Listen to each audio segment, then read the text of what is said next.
કેમ છો બધા? આજે આપણે એકદમ કાઠિયાવાડી સ્ટાઇલ ગિરનારી ખીચડી બનાવવાના છીએ.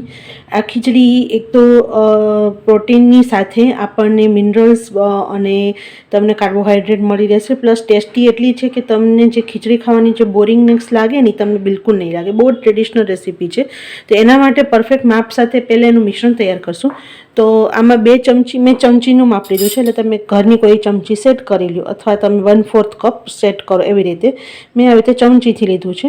તો 2 ચમચી મગની ફોતરાવાળી દાળ, 2 ચમચી મગની મોગર દાળ, 2 ચમચી તુવેર દાળ, 2 ચમચી ચણાની દાળ. હવે આની સાથે 2 ચમચી આપણે મસૂરની પણ દાળ આવે છે, એટલે 5 દાળનું મિશ્રણ થાય છે. પણ અમારા ઘરમાં મસૂરની દાળ બિલકુલ કોઈને ભાવતી નથી, એટલે મેં આમાં નથી નાખેલું, પણ ટ્રેડિશનલી આમાં હોય છે, એટલે 5 દાળનું મિશ્રણ હોય છે. હવે આમાં ચોખાનું માપ કેવી રીતે લેવાનું? તો પહેલાં આ બધું આપણે દાળ એક મિક્સ કરી લઈ એક સાથે, એટલે આ જે દાળનું મિશ્રણ તૈયાર થાય ને એ પ્રમાણે એની સામે આપણે ચોખાનું માપ લેવાનું છે. એટલે કે આપણને આ જો આપણે જેટલી દાળનું આવી રીતે માપ થયું છે ને એની સામે એનું ડબલ ચોખા લેવાના છે. એટલે આ નાનો 1 કપથી જરાક ઓછો આપણે જો નાનો કપ છે 1.25 કપ જેવું થયું છે, તો સામે આપણે એનાથી ડબલ એટલે 1.25 કપ જેવું આપણે સામે ચોખા લેવાના છે.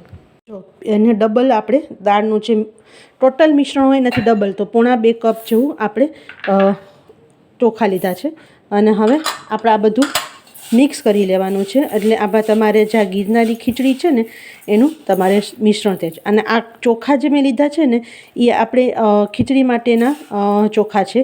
એટલે તમે જો મોટા જે બાસમતી ચોખા કે લાંબા ગ્રેનવાળા ચોખા ન લેવા, કોઈ પણ નાના જે ગ્રેનવાળા હોય ને એ ચોખા લેવાના. હવે આ બધું મિશ્રણ થઈ ગયું છે. હવે આમાંથી આપણે જેટલું બનાવવું હોય ને એટલું એક માપ લઈ લેવાનું. જો આપણે મિશ્રણ તૈયાર કર્યું ને એમાંથી જે 1 વાટકી હતી ને એમાંથી મેં 1/4 વાટકી લીધી છે. એટલે વાટકીનું માપ એટલા માટે લઈને કરું છું કારણ કે આને આપણે એ વાટકી સામે પાણી આપણે લેવાનું છે. હવે આને પહેલાં સરસ 2 થી 3 પાણી ધોઈ લેવાનું છે. એટલે ઉપરનું જેટલું જે ઉપર એમાં પાવડર કે કંઈ લગાડેલો હોય ને તો આપણે દાળ ચોખામાંથી સરસ ધોઈ જાય. પાણી ક્લિયર ન હોય ને ત્યાં સુધી 2-3 પાણી એને સરસ પહેલાં ધોઈ લેવાનું છે. તો આપણે ખીચડી 2-3 પાણીએ ધોઈ લીધી છે. હવે એમાં 1 ગ્લાસ આપણે પાણી નાખી અને 10 થી 15 મિનિટ એને પલળવા દેશું. સરસ ખીચડી થોડીક વાર પલળી જાય. અને સાથે એની અંદર મગફળી નાખવાની છે. એટલે આપણે 1 ચમચી મગફળી પણ આની સાથે નાખી દઈશું, જેથી મગફળી પર થોડીક પલળી જાય. એટલે ખીચડી જ્યારે આપણે બનાવીએ ને ત્યારે મગફળી કાચી ન રહે. તેને 10-15 મિનિટ પલળવા રાખી દેશું. જો વધારે ટાઈમ હોય તો તમે વધારે પલાળી શકો, પણ મિનિમમ તમારે 15 મિનિટ પલાળવી, તો પછી જ ખીચડી તૈયાર કરવી, પહેલાં નહીં કરવાની. અને આ ખીચડી 2 સ્ટેપે કરવામાં આવે છે. પહેલાં આપણે સાદું, પછી એના ઉપર એક વઘાર કરવાનું છે, જે વઘાર જ એનું સ્પેશિયલ છે. તો વિડીયો એન્ડ સુધી જોજો. તો હવે આપણા 15 મિનિટ થઈ ગયા છે. અને ખીચડી એમાં મેં તમને જેમ પહેલાં કીધું, પહેલાં 2 સ્ટેપ આપણે પહેલાં જેમ સાદી ખીચડી બનાવતા હોય તે બનાવવાની છે, અને પછી આગળ એનો વઘાર કરવાનો છે. તો પહેલાં ગેસ ચાલુ કરી દઈએ. અને જેમ મેં પહેલાં કીધું કે આપણે આમાં માપ એકદમ પ્રોપર લેવાનું છે. એટલે જો તમને બહુ ઢીલી ખીચડી ભાવતી હોય ને તો 4.5 કપ, અને બાકી એકદમ મીડિયમ ભાવતી હોય ને અતિ જાડી પણ નથી ઢીલી નહીં તો 4 આવા વાટકા પાણી લેવાનું છે. એટલે એકદમ માપીને લેશો ને તો ખીચડી તમારી સરસ થશે. તો આપણે આવી રીતે 4 આપણે વાટકા પાણી લઈ લીધું છે. કારણ કે આપણી ક્વોન્ટિટી ઓછી છે, જો વધારે હોય તો એ પ્રમાણે તમારે જે કપથી લીધું હોય એ કપથી આપણે નાખવાનું. હવે એની અંદર ચપટીક આપણે હળદર અને મીઠું આપણે આ જે ખીચડીના માપનું, અને સેજ એને પાણીને ઉકળવા દેશું. જો બધી વસ્તુ સરસ મિક્સ થઈ જાય એટલે આપણે જે આ ખીચડી પલાળી હતી એમાંથી પાણી કાઢી અને આ આપણે બધું અંદર મિશ્રણ નાખી દેવાનું છે. અને આને ઢાંકણું બંધ કરી અને મીડિયમ હીટ ઉપર એને 3 સીટી કરવાની છે. જો સ્લો ફ્લેમ પર કરતા હોય તમને ખીચડી તો તમારે 2 સીટી કરવાની, પણ મીડિયમ હીટ ઉપર કરતા હોય તો 3 સીટી વગાડવાની છે. તો અત્યારે મીડિયમ હીટ ઉપર કરું છું. અને 3 સીટી થઈ જાય પછી એને મેળે એનો બાફ નીકળવા દેવાનો. વરાળ એની મેળે ઠંડુ થઈ જાય પછી આપણે આગળનો વઘાર કરશું. સાથે ખીચડીમાં આપણે આની સાથે વેજીટેબલ પણ નાખવાના છે. તો મેં સાથે જે અત્યારે અવેલેબલ આપણી પાસે હોય નાખવાના, ગાજર, વટાણા છે, તુવેર છે, રીંગણા છે, બટેટા છે. તમે તમારી સાઇઝ પ્રમાણે કટ કરી શકો. આની અંદર તમને જો ફણસી ભાવતી હોય તો તમે ફણસી પણ નાખી શકો, અથવા તમને જો કોબીજ ભાવતી હોય તો કોબીજ પણ નાખી શકો. જે તમને સબ્જી ભાવતી હોય, પણ ટ્રેડિશનલ આટલી વસ્તુ તો નાખવામાં જ આવે છે. બાકી તમને જે ભાવતું હોય તમે બધા નાખી શકો. અને સાથે વેજીટેબલ પણ આ સાથે જ નાખવાના છે, જેથી એ પણ સરસ કુકડ થઈ જાય.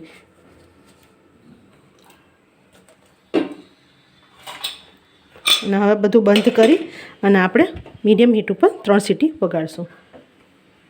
જો આપણે ખીચડી સરસ થઈ ગઈ છે અને હવે આપણે આનો વઘાર કરવાનો છે. તો આપણે વઘારની તૈયારી કરી લઈએ. વઘાર માટે આપણે એક અલગ પેન લીધું છે. હવે એની અંદર તમે ઘીમાં તેલમાં ગમે તેમાં વઘાર કરી શકો, પણ હું અત્યારે ઘીમાં વઘાર કરું છું કે ઘીમાં આનો ટેસ્ટ સરસ લાગે. તો તમને જેટલું ઘી અનુકૂળ આવતું હોય અને ભાવતું હોય એ પ્રમાણે મેં 1 ચમચી ઘી લીધું છે. અત્યારે મારી ક્વોન્ટિટી બહુ મીડિયમ છે, એટલે વધારે હોય તે પ્રમાણે ઘી લેવાનું. સહેજ ઘી ગરમ થાય એટલે આપણે રાઈ જીરું બધું નાખશું. ઘી ગરમ થાય એટલે આપણે થોડીક પહેલાં રાઈ નાખશું. રાઈને પહેલાં સરસ તળવા દેશું. વઘાર છે ને, આમાં વઘાર કરવાની જ ખૂબી છે ગિરનારી ખીચડીમાં. જો તમે વઘાર તમારો સરસ થાય ને તો ખીચડી એકદમ સરસ થાય છે. હવે જેને ખીચડી ન ભાવતી હોય ને એને પણ આ ખીચડી ભાવે, કારણ કે આપણે લગભગ ગુજરાતીના ઘરમાં સાદી ખીચડી બનતી હોય જે પ્રમાણે. અને અત્યારે વિન્ટર સિઝન છે ને, અને તમારે જો આ રીતે તમે ખીચડી બનાવો ને તો વિન્ટરના જે વેજીટેબલ છે એનો પણ તમને ભરપૂર ફાયદો થશે. એટલે તમે એક વખત આ ખીચડી બનાવી જોજો. આની સાથે બીજું કાંઈ ન જો હોય, જો કઢી ભાવતી હોય તો કઢી પણ લઈ શકો. બાકી કાંઈ ન હોય તો તમે પાપડ ને છાશ પણ લઈ શકો. રાઈ તતડે છે એટલે આપણે જીરું નાખશું. તમાલપત્ર અને નાનો બોરિયું મરચુંનો કટકો નાખેલો છે એ નાખશું. થોડાક લીમડાના પત્તા નાખશું આપણે. અને હવે આદુ, મરચાં અને લસણની પેસ્ટ કરેલી છે એ નાખવાની છે.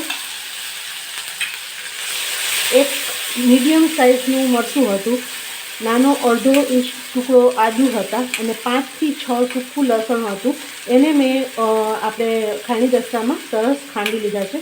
અને 1 જ મિનિટ માટે આપણે એને સોતરશું, જેથી આદુ, મરચાં, લસણની કચાશ દૂર થઈ જાય. આમાં બિલકુલ ઉતાવળ નહીં કરવાની. હરેક સ્ટેપ જે વસ્તુ નાખતા જાય ને એની કચાશ દૂર થવી જોઈએ. જો કચાશ દૂર ન થાય ને અને ફટાફટ તમે વઘાર કરવા જાઓ ને તો ખીચડી સરસ ન થાય. ખીચડી સિવાય કોઈ પણ વઘાર તમે ફટાફટ કરવા જાઓ ને તો કોઈ પણ તમારું જે પણ તમે બનાવો, શાક, કઢી, કોઈ પણ સૂપ, એ ફટાફટ કરવા જાઓ એટલે સરસ ન થાય. હવે આની અંદર આપણે નાખવાના છે લીલી ડુંગળી, સૂકી ડુંગળી, લીલું લસણ, ટમેટાં. જો તમારી પાસે આમાં જો અત્યારે સિઝન છે એટલે મેં લીલી ડુંગળી, લીલું લસણ બને લીધું છે. બાકી સિઝન વગર જો કરો તો ખાલી સૂકી ડુંગળીથી પણ ચાલે. તો પહેલાં આપણે સૂકી ડુંગળી લેશું, કારણ કે સૂકી ડુંગળીને ચડતા સેજ વધારે વાર લાગે. એટલે પહેલાં આપણે સૂકી ડુંગળી લેવાની છે અને એને સરસ આપણે થોડીક વાર સાતળવા દેશું. આપણી ડુંગળી સરસ થઈ જાય ને એટલે આપણે લીલી ડુંગળી અને લીલું લસણ હું નાખી દઉં છું, એટલે એકસાથે ચડી જાય સરસ. અને છેલ્લે ટમેટાં નાખવાના છે. એટલે આપણે પહેલાં આ બધું સરસ ચડવા દેવાનું છે.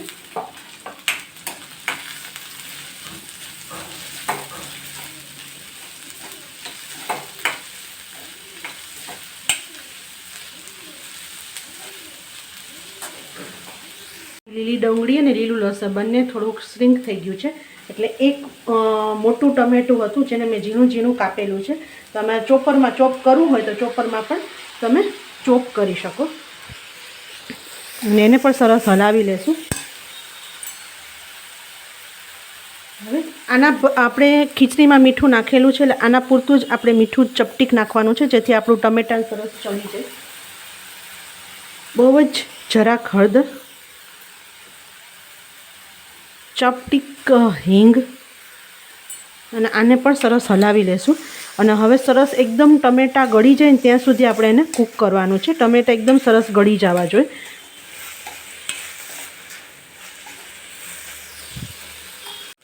જો આપણું સરસ ટમેટાં એકદમ સરસ ચડી ગયા છે. હવે મસાલા કરશું.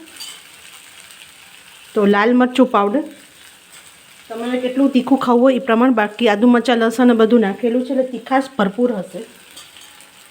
અડધી ચમચી જેવું ધાણા જીરું પાવડર,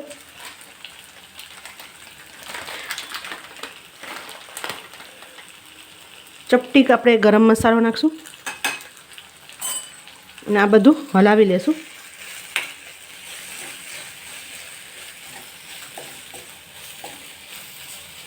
અને આમાં હવે 1 ચમચી જેવું પાણી નાખશું. જો આપણે ખીચડીમાં થોડુંક પાણી છે, જો આ સમયે તમારી ખીચડી બહુ જ કોરી થઈ ગઈ હોય આપણે કૂક થઈ ગયા પછી, તો પાણી સેજ અડધો વાટકો જેવું નાખવાનું. કારણ કે આપણે મસાલો નાખી અને ખીચડીમાં થોડીક વાર આપણે ને ફરીથી ગેસ ચાલુ કરીને કરવાનું છે, કારણ કે મસાલો સરસ ખીચડી સાથે ભળવો જોઈએ. એટલે 2-3 ચમચી જેટલું આપણે પાણી નાખશું ને આને સરસ બધું 1 જ મિનિટ માટે થવા દેશું. જો આપણું મિશ્રણ સરસ ઉકળી ગયું છે અને હવે આપણે આ મિશ્રણ ખીચડીમાં નાખી દઈશું. બધું આપણે આ મિશ્રણ ખીચડીમાં નાખી દેવાનું છે.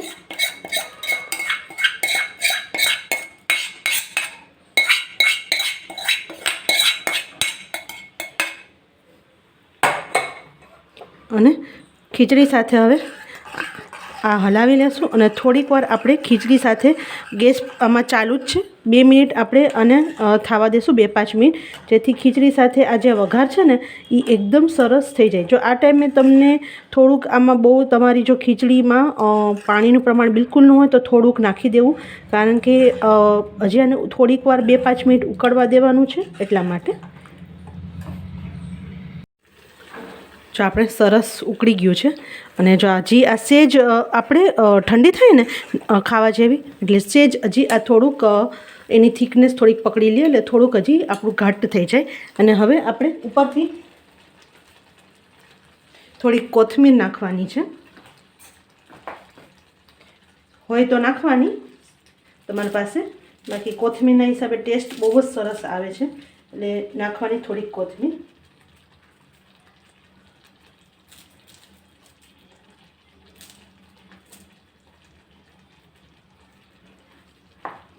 ફરીથી હલાવી લઈશું અને હવે આપણે સર્વ કરી લઈશું આપણી ખીચડી, ગિરનારી ખીચડી.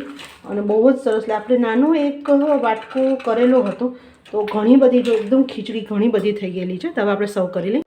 જો મારે આપણે ખીચડી સાથે મારે તો બીજું કશું ન જોઈએ, આવી રીતે ખીચડી અને સાઈડમાં પાપડ, તો તૈયાર છે આપણી ગિરનારી ખીચડી. એકવાર જરૂર ટ્રાય કરજો. કાંઈ ન હોય ને તો એટલે આપણે તમે વેજીટેબલ, પ્રોટીન બધું આવી જાય છે તમારે ખાલી એક ગિરનારી ખીચડી ખાશો.